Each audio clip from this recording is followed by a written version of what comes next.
A Batalha de Monte Castelo, Força Expedicionária Brasileira, FEB. Olá, seja muito bem-vindo ao canal Confrontos Militares. No episódio de hoje, iremos contar a história da Batalha de Monte Castelo, que representou o momento decisivo em que a FEB superou meses de derrotas e condições extremas para conquistar uma posição estratégica fundamental na campanha da Itália. A vitória consolidou o prestígio dos pracinhas entre os aliados e marcou definitivamente a participação brasileira na Segunda Guerra Mundial. Se você não é inscrito no canal, se inscreva imediatamente e ative o sininho de notificações para não perder nenhum lançamento. E antes de começarmos, já deixe o seu like e bom divertimento. Introdução. A Batalha de Monte Castelo é um dos episódios mais emblemáticos da participação brasileira na Segunda Guerra Mundial. Travada entre novembro de 1944 e fevereiro de 1945, nos Apeninos italianos, envolveu a Força Expedicionária Brasileira, FEB, e tropas aliadas contra forças nazistas entrincheiradas em posição estratégica. Mais do que uma batalha, Monte Castelo simboliza a persistência dos pracinhas, que superaram derrotas, frio rigoroso, dificuldades logísticas e um inimigo experiente até alcançar a vitória. O contexto histórico. Depois que submarinos alemães afundaram navios mercantes brasileiros, o Brasil declarou guerra ao eixo em 1942. A partir de 1944, enviou cerca de 25 mil homens à Itália para combater ao lado dos aliados. Na península, os alemães haviam se entrincheirado na chamada Linha Gótica, um sistema defensivo que cruzava os Apeninos. O domínio do Monte Castelo, a quase 900 metros de altitude, era vital. De lá, os alemães controlavam estradas, vales e linhas de suprimento. A chegada da FEB.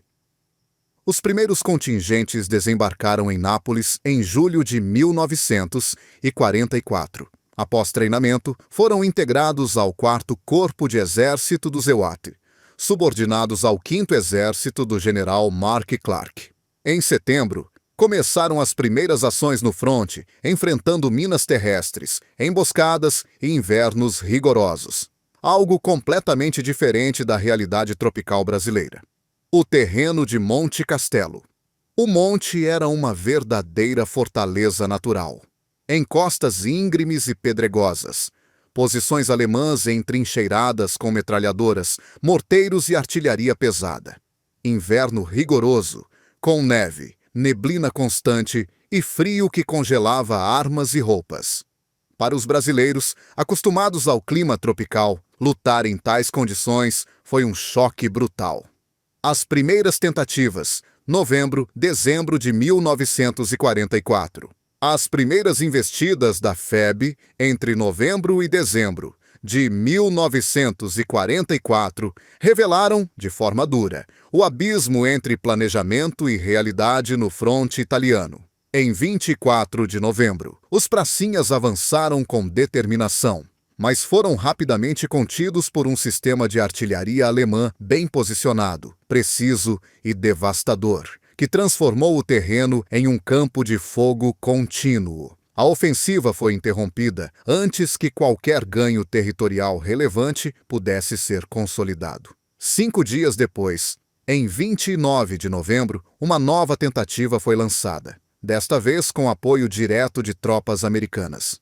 Ainda assim, a coordenação insuficiente, aliada ao terreno montanhoso e às posições defensivas inimigas profundamente entrincheiradas, levou ao fracasso da operação.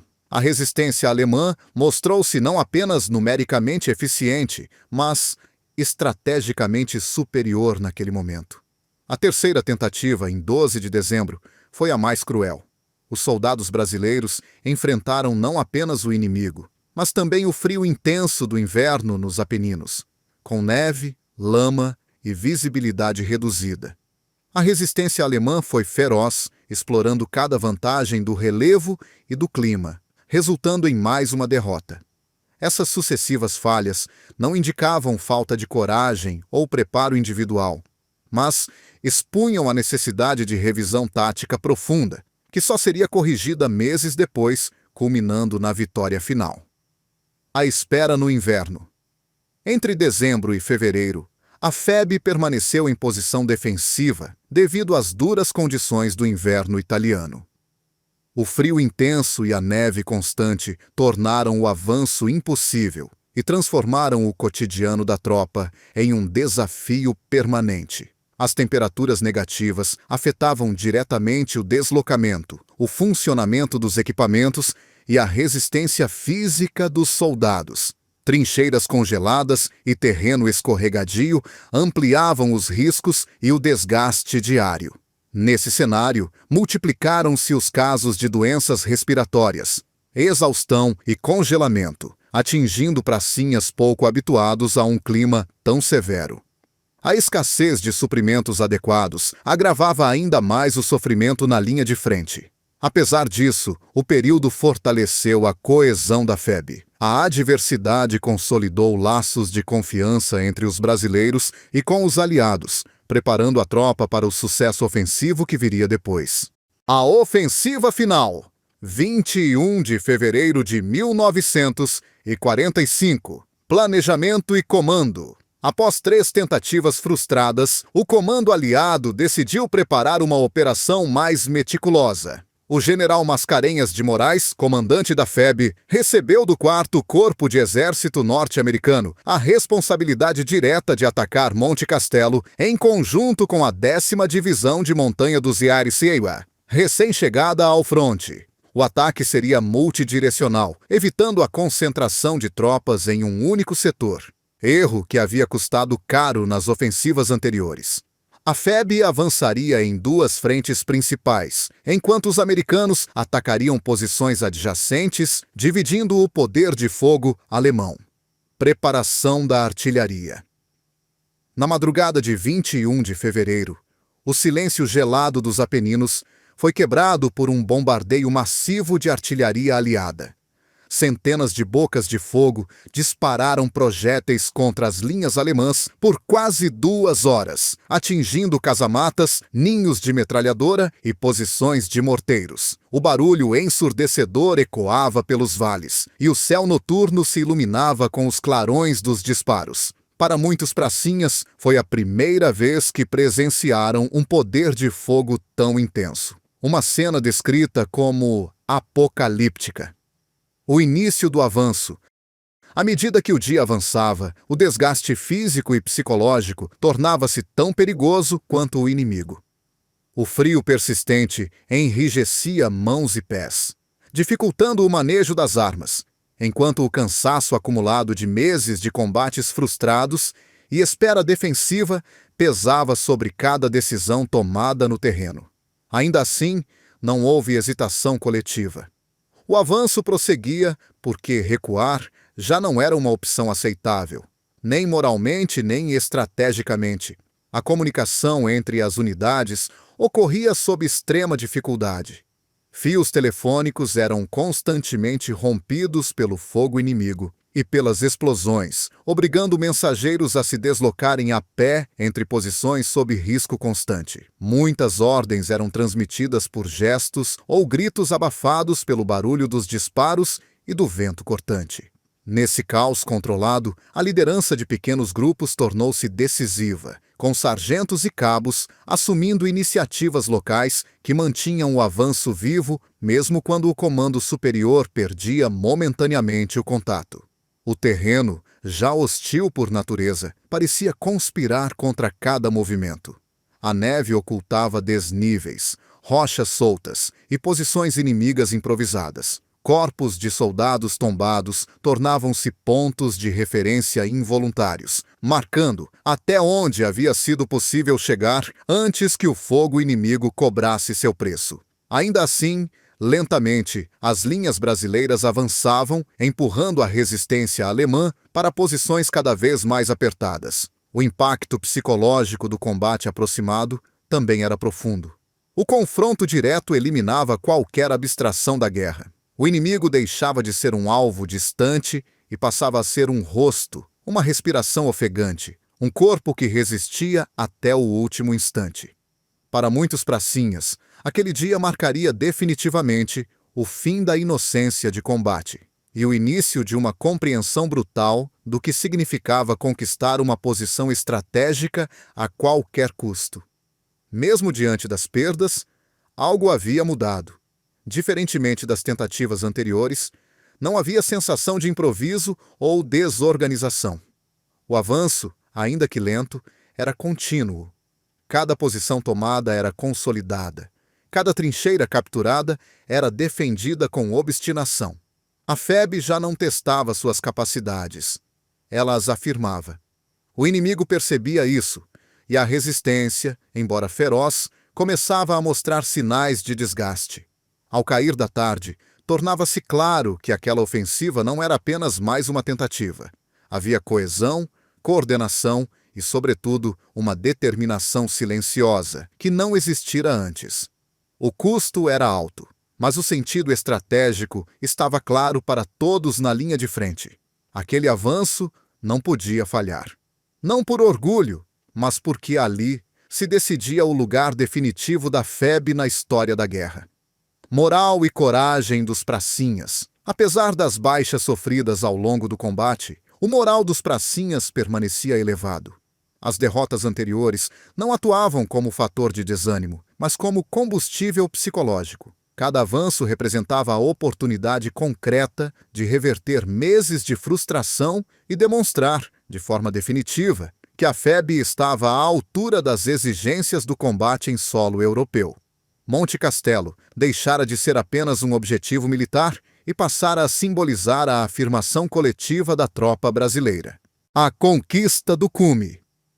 Por volta das 17 horas, após mais de 10 horas ininterruptas de combate, as últimas posições alemãs começaram a ceder.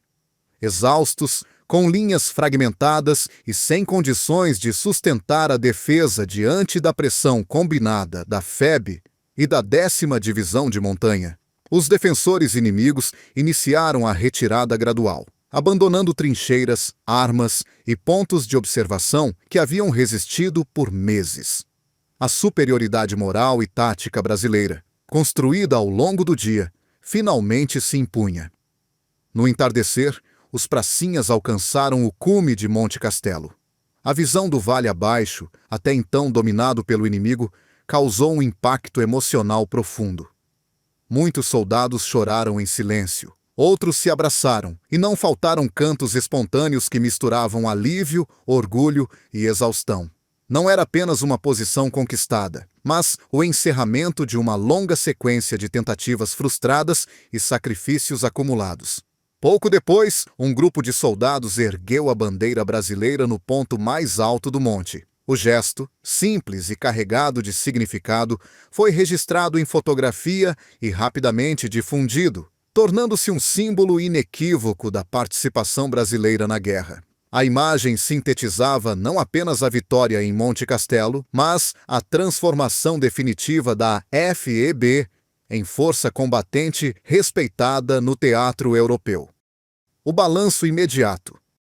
A vitória custou dezenas de mortos e feridos naquele único dia, somando-se às baixas acumuladas nas ofensivas anteriores. Mas representou o batismo de fogo vitorioso da FEB, depois de 3 meses de insistência.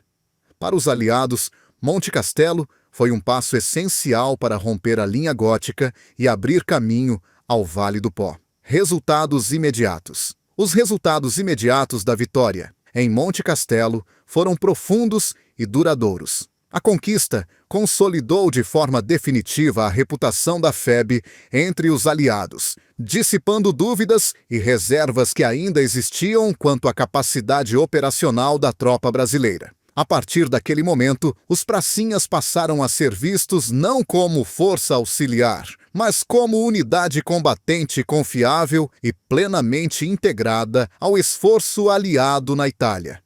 A batalha demonstrou, de maneira incontestável, que os brasileiros, apesar da inexperiência inicial em combate europeu, eram capazes de aprender, adaptar-se rapidamente e enfrentar com êxito tropas alemãs consideradas de elite, endurecidas pela guerra de montanha. A vitória foi fruto de disciplina, resistência e evolução tática, revelando uma curva de aprendizado que poucos exércitos conseguiram percorrer em tão curto espaço de tempo. Internamente, o impacto sobre a moral da tropa foi imediato. A frustração acumulada ao longo de meses de tentativas fracassadas deu lugar a um sentimento de orgulho coletivo e pertencimento histórico. Monte Castelo deixou de ser um obstáculo humilhante e passou a representar a prova concreta de que o sacrifício dos pracinhas havia valido a pena, fortalecendo a confiança necessária para os combates que ainda viriam. O sacrifício dos pracinhas. Centenas de brasileiros morreram ao longo das 4 tentativas. Muitos foram enterrados no próprio solo italiano, hoje homenageados no cemitério de Pistoia. Os sobreviventes guardaram memórias marcadas pelo frio intenso, pelo medo constante e pelo companheirismo que os manteve firmes.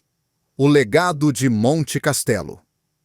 O legado de Monte Castelo permanece como um dos símbolos mais fortes da coragem e da determinação brasileiras na Segunda Guerra Mundial. A vitória consolidou-se como a principal conquista da FEB em batalhas de posição, demonstrando a capacidade da tropa de sustentar combate prolongado, superar terreno hostil e derrotar um inimigo experiente em condições extremas. Além do êxito militar, Monte Castelo marcou de forma definitiva a integração do Brasil ao esforço de guerra aliado. A participação brasileira deixou de ser periférica e passou a ocupar lugar efetivo nas decisões e operações do teatro italiano, reforçando o reconhecimento internacional do país como aliado ativo e comprometido. O episódio ultrapassou o campo de batalha e entrou para a memória coletiva. Monte Castelo passou a ser lembrado e celebrado em músicas, livros, documentários e cerimônias militares, mantendo viva a lembrança do sacrifício dos pracinhas e reafirmando seu lugar na história militar brasileira. Conclusão: Monte Castelo não foi apenas a conquista de um objetivo militar, foi a vitória da persistência sobre a adversidade. Os pracinhas brasileiros mostraram que, mesmo diante de derrotas, frio, minas e inimigos veteranos, a determinação e o espírito de sacrifício podem prevalecer. Para o Brasil, Monte Castelo é um capítulo de honra na história nacional.